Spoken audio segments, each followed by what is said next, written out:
Hello everyone, welcome to Studynetic. मैं हूं पूजा मेहता और यहाँ पर हम पढ़ रहे हैं क्लास 11 की अकाउंट्स। क्लास 11 की अकाउंट्स का आज यहाँ पर हम पढ़ने वाले हैं accounting standard and accounting assumptions. इसके पहले मैं 2 वीडियोस बना चुकी हूँ जो क्लास 11 का इंट्रोडक्शन समझाते हैं अकाउंटिंग का, और सेकेंड वीडियो में मैंने बेसिक अकाउंटिंग टर्म पूरी एक साथ बताई थी। आज इस वीडियो में हम जो अकाउंटिंग के प्रिंसिपल्स हैं, साथ ही साथ उसके जो एजम्पशंस हैं उन्हें समझेंगे।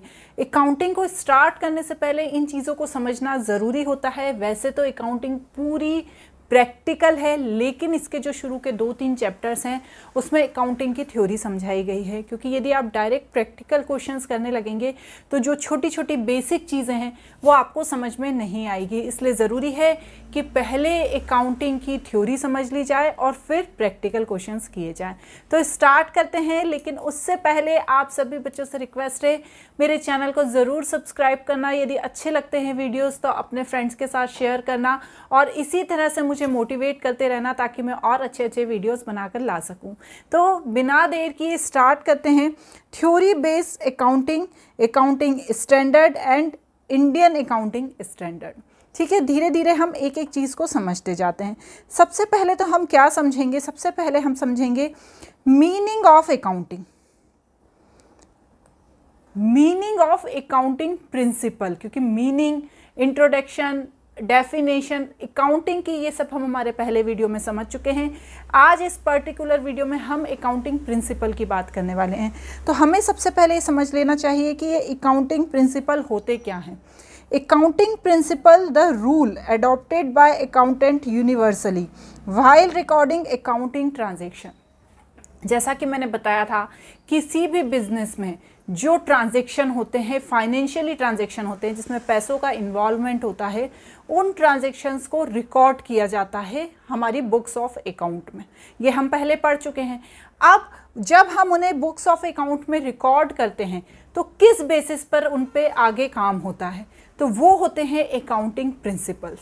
ये जो अकाउंटिंग प्रिंसिपल्स होते हैं ना, ये रूल्स होते हैं जो यूनिवर्सली अडॉप्ट किए गए हैं। ऐसा नहीं है कि एक ही जगह वो रूल चल रहे हैं या मैं अपना काम कर रही हूँ तो मैं अपने अलग रूल बना रही हूँ, ऐसा नहीं है। यूनिवर्सली एक जैसे रूल हैं और उन रूल्स के हिसाब से ही अकाउंटेंट काम करते हैं। अब ये क्या करते हैं, जैसे यहाँ पर एसेट्स, लायबिलिटी, एक्सपेंसेस, इनकम, इन सब चीज़ों का नाम दिया हुआ है। तो ऐसा नहीं है कि ये सिर्फ मैं ही इन नाम से अपने रिकॉर्ड करती हूँ चीज़ों को।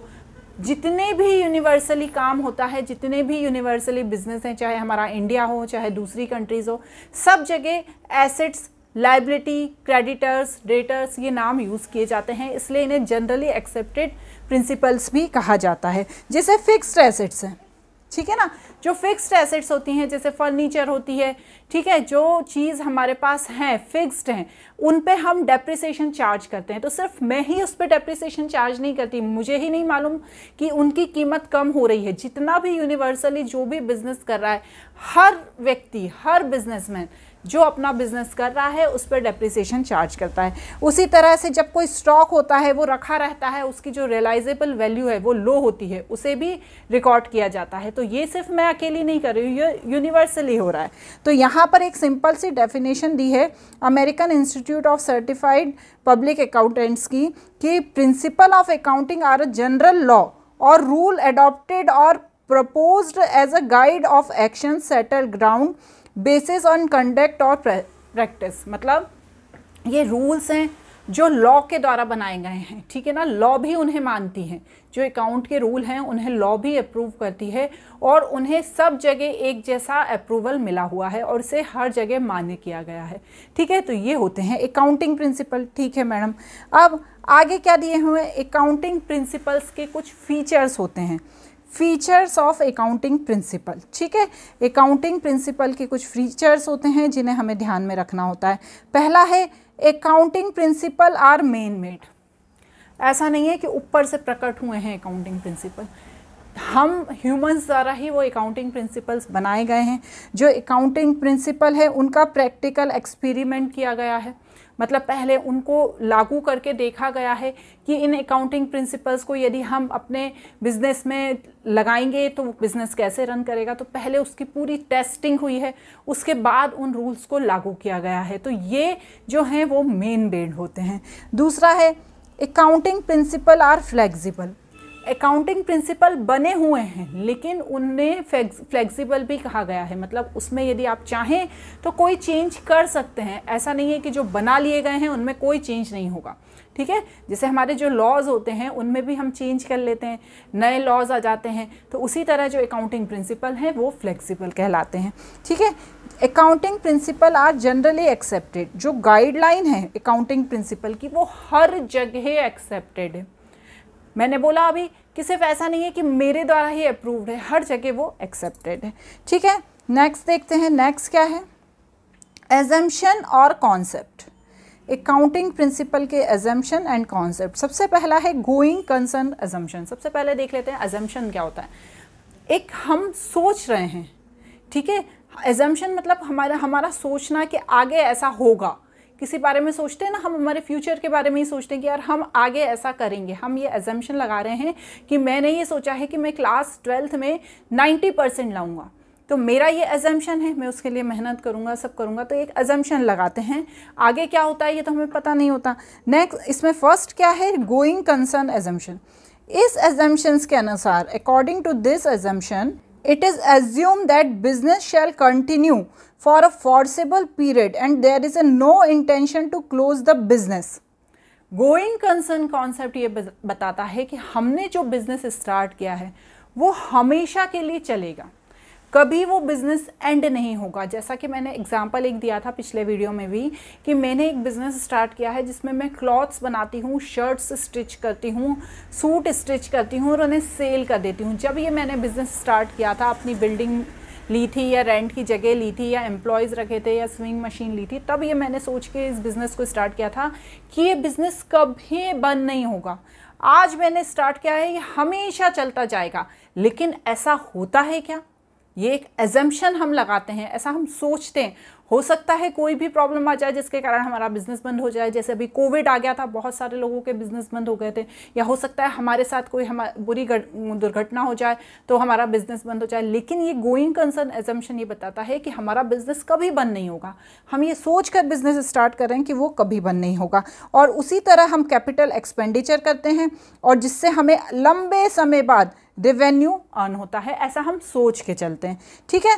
नेक्स्ट क्या दिया हुआ है, सेकंड वाला दिया है कंसिस्टेंसी एजम्पशन। कंसिस्टेंसी एजम्पशन ये बता रहा है कि जो पहले से मेथड चली आ रही है, देखा होगा आपने कि कई बिजनेस ऐसे होते हैं जो जनरेशन वाइज चलते हैं। हमारी पुरानी जनरेशन उसको कर रही है, फिर हम नई जनरेशन आ गए। तो अब क्या होता है, जो पुरानी जनरेशन होती है हो सकता है वो अलग तरीके से बिजनेस करती हो और हम जो आए हैं वो अलग तरीके से बिजनेस कर रहे हैं।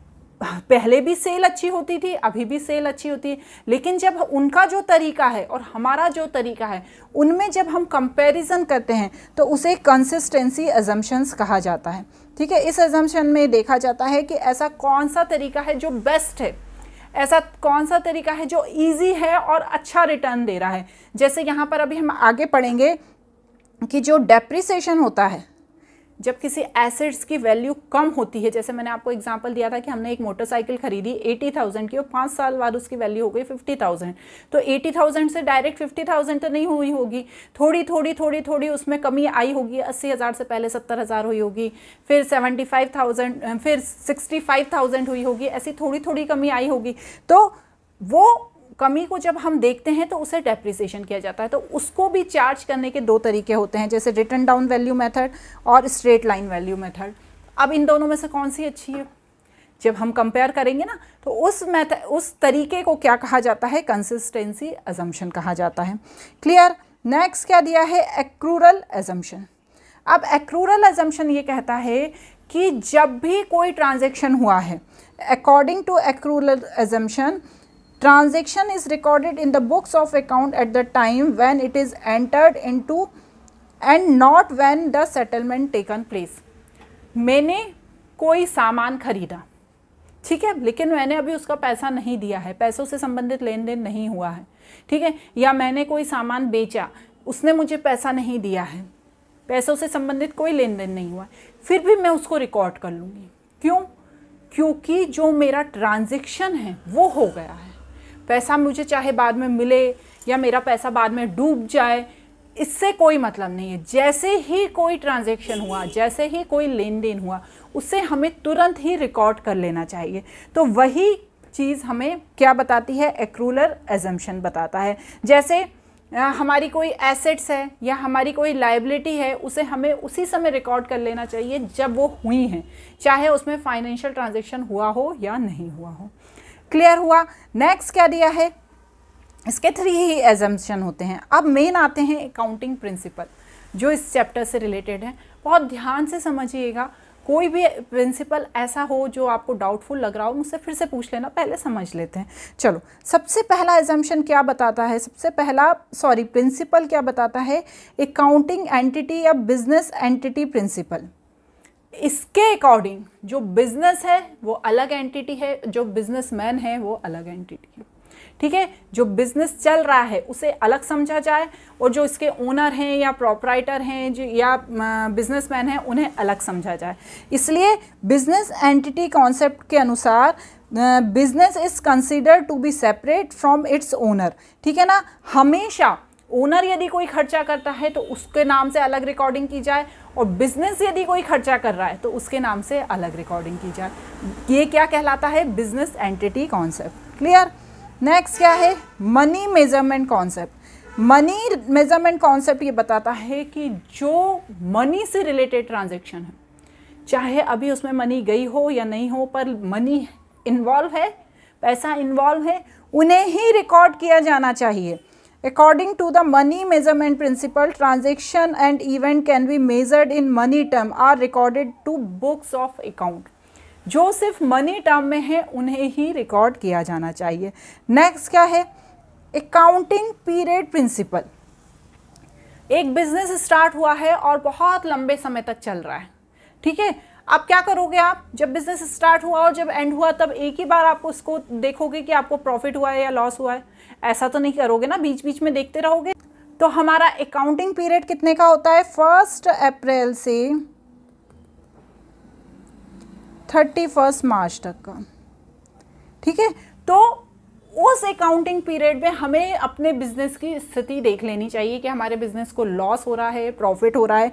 तो वही अकाउंटिंग पीरियड प्रिंसिपल बताता है, life on an enterprises is broken into a smaller period that performance measure to regular interval. ये हम बीच बीच में देख रहे हैं ना कि प्रॉफिट हो रहा है कि लॉस हो रहा है। ऐसा तो नहीं कि जब बिजनेस स्टार्ट किया था हमने 2010 में, उसके बाद जब वो क्लोज हो गया कोविड के टाइम 2020 में, तो 10 साल तक हमने देखा ही नहीं कि हमें प्रॉफिट हो रहा है कि लॉस हो रहा है। हमें हर साल देखना है। तो वो अकाउंटिंग पीरियड बना हुआ है 1 साल का, जब मार्च एंडिंग आती है तब हम उसे देख लेते हैं। क्लियर? नेक्स्ट क्या दिया हुआ है? Full disclosure principle. According to this principle, full disclosure, there should be a complete and understandable reporting of financial statement relating to the economic affair of entity. मतलब कोई चीज़ बिजनेस में छुपी हुई नहीं होना चाहिए। जब आप ट्रांजैक्शंस की रिकॉर्डिंग कर रहे हो तो आपको हर उस ट्रांजैक्शन की रिकॉर्डिंग करनी चाहिए जो फाइनेंशियल नेचर के हैं। ठीक है, यदि आप किसी एक चीज़ को भी छोड़ दोगे तो उससे आपके प्रॉफिट या लॉस पे इफेक्ट आएगा। तो फुल डिस्क्लोजर प्रिंसिपल ये बताता है कि जितना भी आपका फाइनेंशियल नेचर का ट्रांजैक्शन हो रहा है उसमें किसी भी तरह की लुका छुपी नहीं चलना चाहिए। हर चीज़ आपके अकाउंटेंट के द्वारा एंट्री की जानी चाहिए बुक्स ऑफ अकाउंट में, और फुल डिस्क्लोजर होना चाहिए। ठीक है, नेक्स्ट क्या है? नेक्स्ट कहता है मटेरियलिटी प्रिंसिपल। इससे पहले वाला प्रिंसिपल कहता था कि हर चीज़ डिस्क्लोज होना चाहिए, लेकिन ये मटेरियलिटी प्रिंसिपल है, ये कहता है materiality principle refer to relative importance in the item and event, means that a matter exercising judgment to decide what item material and which not. ये कहता है कि हमें देखना चाहिए कि कौन सी चीज़ ऐसी है जिसे रिकॉर्ड किया जाना ज़रूरी है।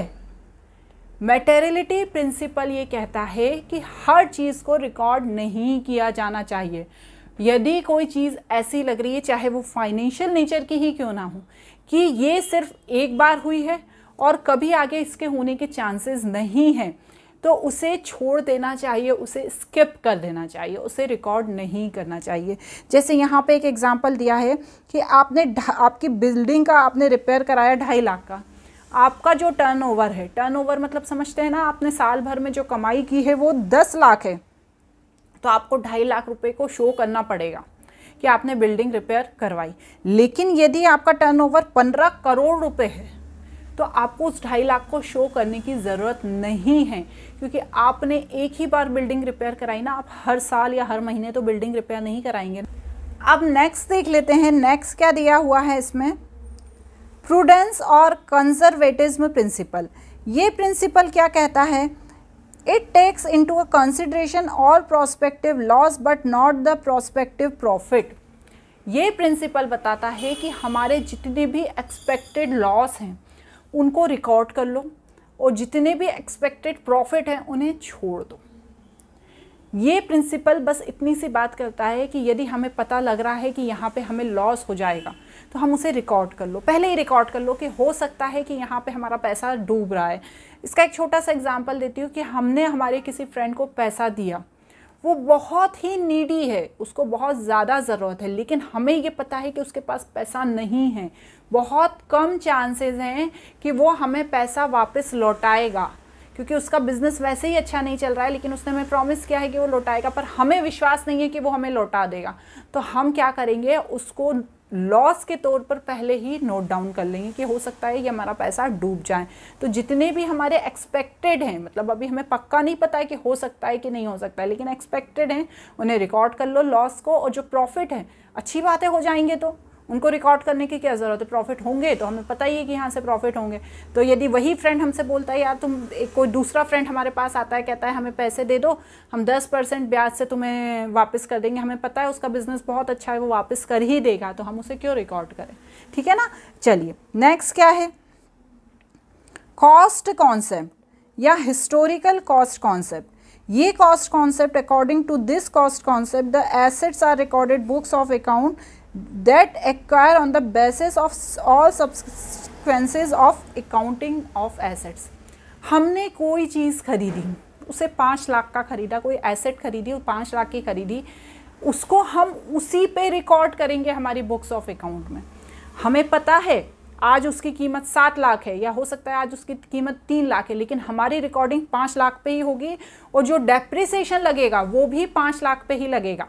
डेप्रिसिएशन तो अभी तक आप समझ गए होंगे कि कोई एसेट्स की वैल्यू जब हम बहुत टाइम तक पुरानी होती जाती है तो उसको हम एक पर्टिकुलर परसेंट में कम कर देते हैं। जैसे 5 लाख की मैंने कोई प्रॉपर्टी ली या कोई ऐसी एसेट्स ली जो हो सकता है, जैसे मैंने कार ली, 5 लाख की मैंने एक कार ली, अब वो कार की कीमत आपको वैसे भी पता होगा कि कार 5 लाख की है, जब आप उसे सेल करोगे तो क्या कीमत मिलेगी उसकी, 5 लाख से कम ही मिलेगी ना।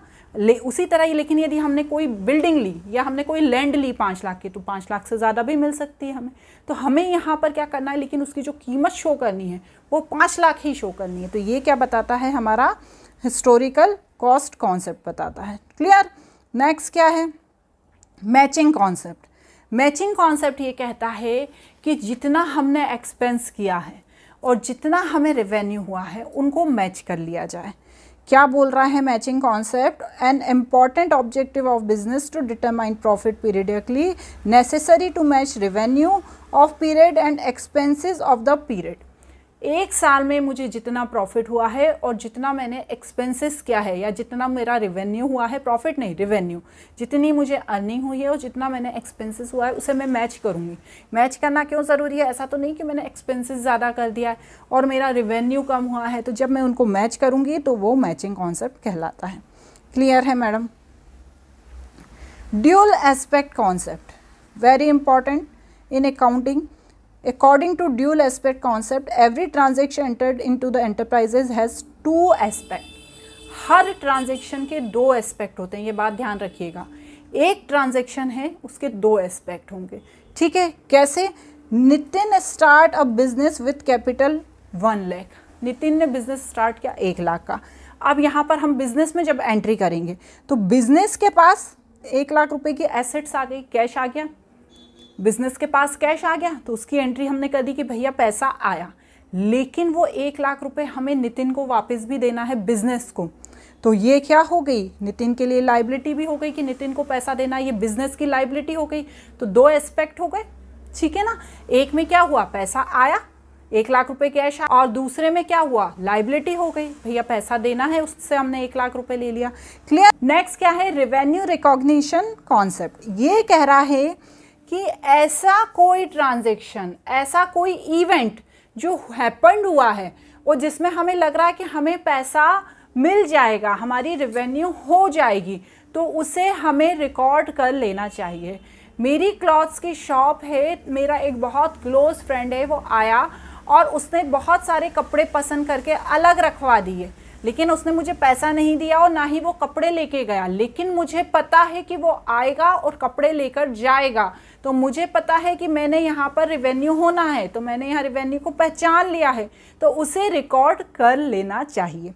क्लियर। नेक्स्ट क्या है, वेरीफेबल ऑब्जेक्टिव कॉन्सेप्ट। ये कॉन्सेप्ट क्या कहता है, इस कॉन्सेप्ट के अनुसार जितने भी ट्रांजेक्शन हैं, the verifiable object concept hold the accounting should be free from personal bias. किसी भी तरह की पर्सनल बायस से दूर होना चाहिए हर ट्रांजेक्शन। ऐसा नहीं है कि मेरे पास मैं अकाउंटेंट हूँ और मेरी कोई फ्रेंड आई और उसने सामान खरीदा, मैंने उससे पैसे नहीं लिए और उसकी मैंने एंट्री भी नहीं की, तो ऐसा नहीं होना चाहिए। हर तरह के पर्सनल बायस से दूर होना चाहिए। हो सकता है वो मेरी फ्रेंड बाद में आ जाए और बोले कि ये तो डिफेक्टिव पीस था, आपने मुझे कैसा पीस दे दिया, लेकिन आपने भलमन सा हाथ में उसकी रिकॉर्डिंग ही नहीं की। तो बाद में लॉ के लिए या किसी तरह की कोई लड़ाई झगड़े के समय जो रिकॉर्डिंग की जाती है ट्रांजैक्शन की, वो बहुत ज़्यादा काम आती है, इसलिए इसे वेरीफेबल ऑब्जेक्ट कॉन्सेप्ट भी कहा गया है। क्लियर। अब क्या है इसमें, नेक्स्ट देख लेते हैं, अकाउंटिंग स्टैंडर्ड। छोटा सा टॉपिक है, समझ लेते हैं। अकाउंटिंग स्टैंडर्ड क्या होते हैं, ये एक गाइडलाइन है हमारी गवर्नमेंट ने, या ऑल ओवर पूरी यूनिवर्सली, गवर्नमेंट को अभी छोड़ देते हैं, पूरी यूनिवर्सली कुछ अकाउंटिंग स्टैंडर्ड हैं, जनरली एक्सेप्टेड अकाउंटिंग प्रिंसिपल, इन्हें GAAP भी कहा जाता है, जो फाइनेंशियल स्टेटमेंट को, मतलब जो हमारे बिजनेस में हमारे प्रॉफिट या लॉस को देखने के लिए या तैयार करने के लिए यूज़ किए जाते हैं। इन्हें उसी हिसाब से मेज़र किया जाता है, रिकॉग्नाइज किया जाता है, ट्रीटमेंट किया जाता है, प्रेजेंटेशन होता है, डिस्क्लोजर होता है। ये सब किसके द्वारा होता है, अकाउंटिंग स्टैंडर्ड के द्वारा ही होता है। अब ये अकाउंटिंग स्टैंडर्ड जो हैं वो हर जगह एप्लीकेबल होते हैं एक जैसे। अब जैसे उसमें से एक अकाउंटिंग स्टैंडर्ड कौन सा है, international financial reporting standard IFRS। ये क्या है, डेवलप किया गया है इंटरनेशनल अकाउंटिंग स्टैंडर्ड बोर्ड के द्वारा, ठीक है ना। ये इंटरनेशनल है, हमारी इंडिया के लिए भी हो सकता है, लेकिन इंटरनेशनली हर जगह अप्रूव्ड है, ठीक है ना। इसमें क्या होता है, इसमें आप थ्योरी जो है उसको पढ़ लेना। इसमें जो यूनिवर्सली एप्लीकेबल प्रिंसिपल्स हैं उन्हें बताया गया है, और उन्हीं से क्या है बताया गया है कि आपको हर जगह इस तरह से अकाउंटिंग स्टैंडर्ड यूज़ करना है।